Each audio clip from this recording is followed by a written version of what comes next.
Unfortunately, it looks like Democrats will make Russian collusion and obstruction a big issue into next year's presidential election. But is that really a winning message for them? The panel is back. Beverly, Hallberg, Dave Smith, and Capri Cafaro.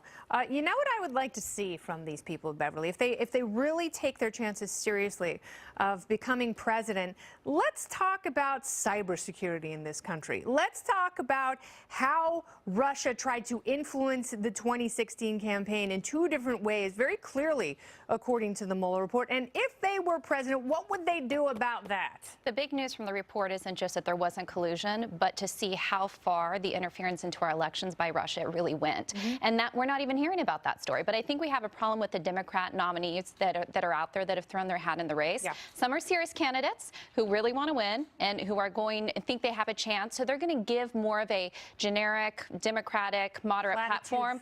Yes. Yeah. And they should focus on healthcare. Healthcare is something that people really want to fix on. But then you have the younger ones who are saying, I'm going to push the socialism narrative. We're going to talk about impeachment. We're going to talk about collusion, because they don't expect to win.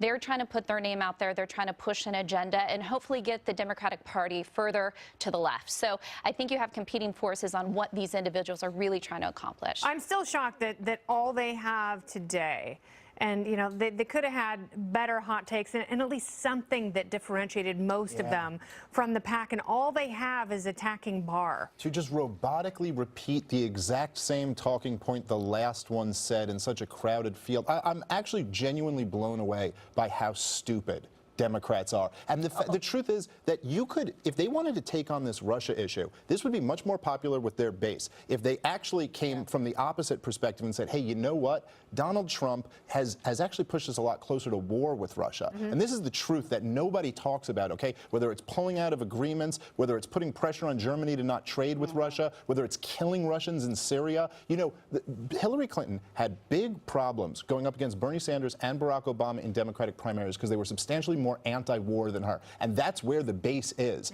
And Tulsi Gabbard gets this, Bernie Sanders to a lesser degree gets this, but the idea that you're going to push that the Russia thing, that's a much smarter angle and better. And Pete Buttigieg, it's interesting because the two Democrats who have actually served in the armed forces have a much more informed foreign policy view, and I would put Tulsi Gabbard and Pete Buttigieg in that category. Yeah. And, you know, they're the ones who know, because also look at what's happening in Venezuela with Russia and China. And these are the big issues that you have to tackle as president, not bringing us together to sing Kumbaya. And no one is talking about Ukraine anymore. I mean, it's really, you know, an unfortunate situation. You bring up Pete Buttigieg, however we want to, you know, pronounce his name. But I think that he took a more measured approach, basically saying, look, the Mueller Report essentially shows why we need to move on and have a change in 2020. Fine, that's great. Leave it there. That's still a very vague statement, and it doesn't really. You know, but here's what I have to say. Show that. I would assume that nobody else on this panel received the DNC talking points except for me. Okay, the Democrats are not stupid.